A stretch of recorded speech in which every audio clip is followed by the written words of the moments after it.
Welcome to Looking Within, a podcast to help you quiet your mind, settle your body, and see God's presence in your everyday life. I'm Julie. I hope our time together will help you to feel more grounded, whole, and filled with a growing desire to be a conduit of God's love and presence to the world around you. Now, let's begin.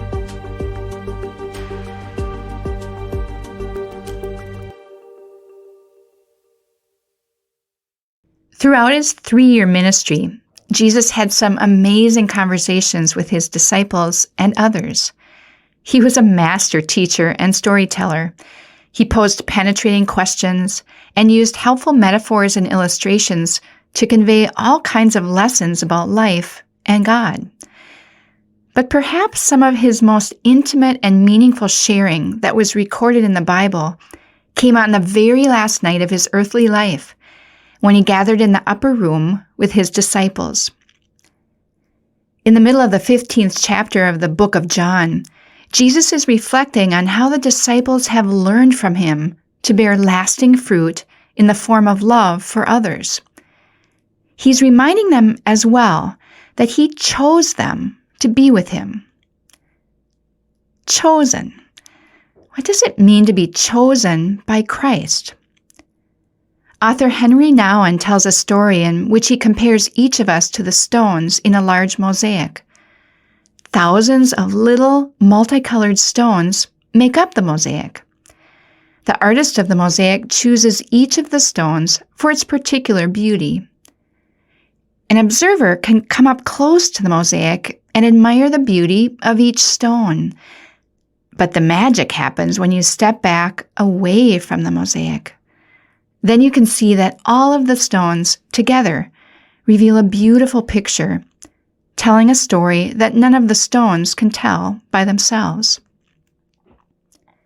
Nouwen's metaphor and Jesus' words remind us of several things. First, we are chosen to be unique, wonderful, individual stones, to bring the beautiful, lasting fruits of love and joy to the world that Jesus talked about in the upper room.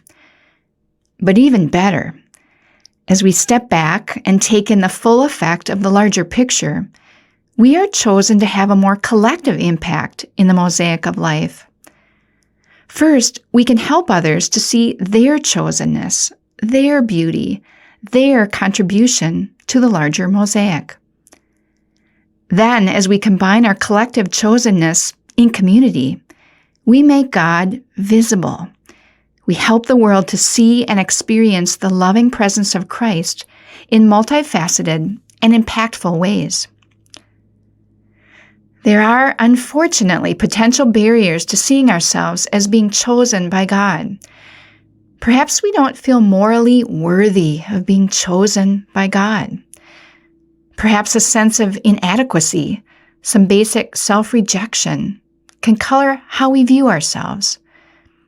Perhaps as we compare ourselves to others, we don't feel like we have enough skills and talents, or that if someone else appears to be chosen, then the rest of us must be excluded by default. But this is not the way that God looks at us. God sees the unique beauty and value of each individual, and to God, we are equally beloved and chosen daughters and sons of God. One final reminder about being chosen. Richard Rohr points out that God is not primarily choosing any of us for a role or task. God is really choosing us to be God's self in the world, in our own unique situations and settings. We certainly do have roles and tasks to fulfill.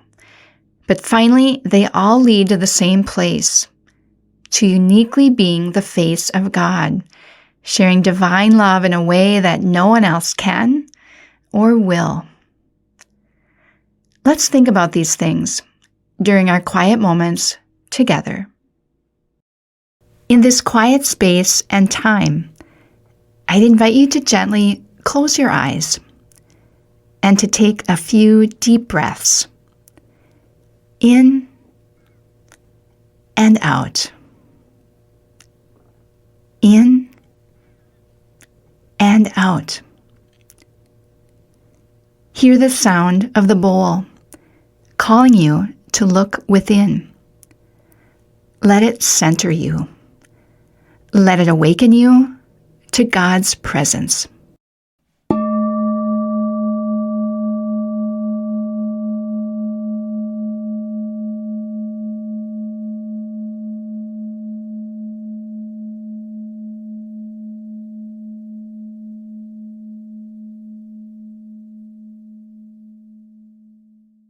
Use these moments for a quiet chat with Jesus.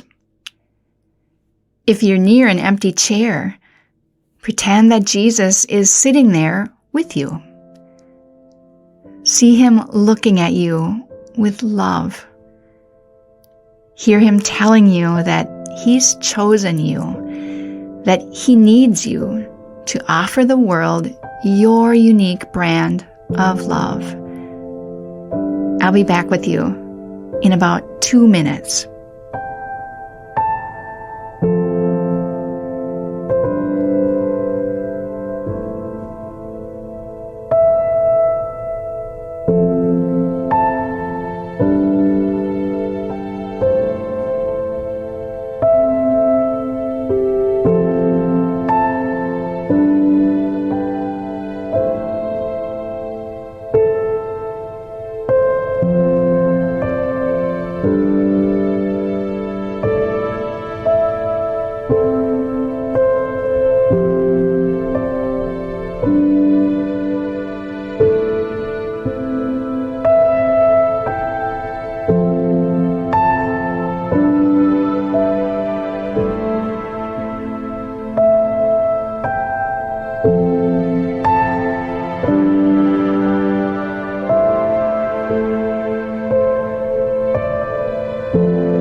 Take one more minute to know that you are deeply loved, valued, and chosen by the divine.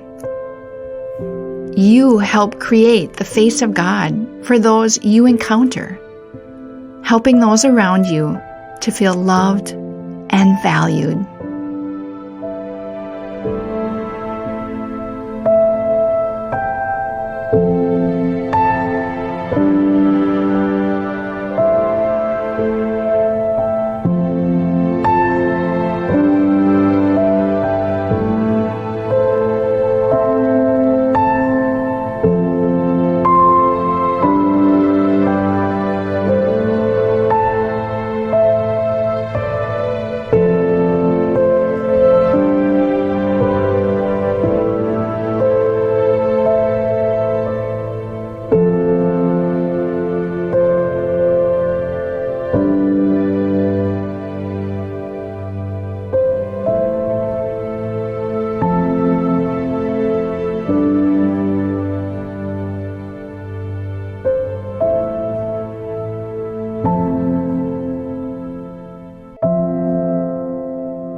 I'd invite you now to take a few deep breaths in and out. In and out. Hear the bowl sound, calling you back to this day. Gently open your eyes, remaining still for a moment longer.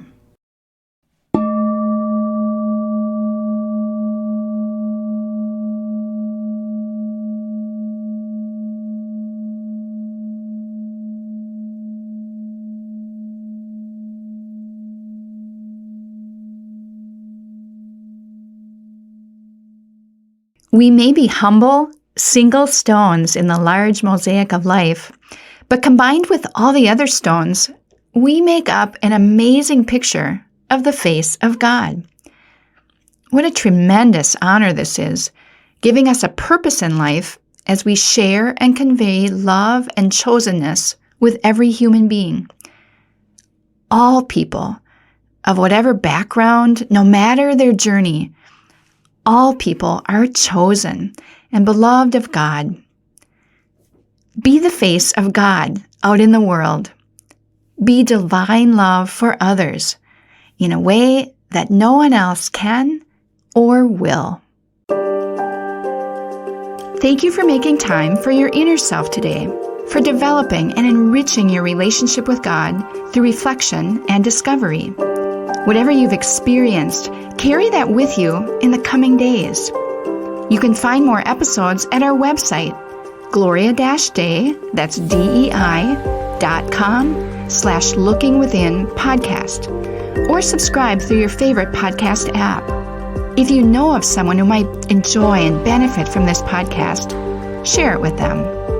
Your financial contributions make this ministry possible. To give, visit gloria-day.com/giving. Thank you for your support, and we'll see you next time.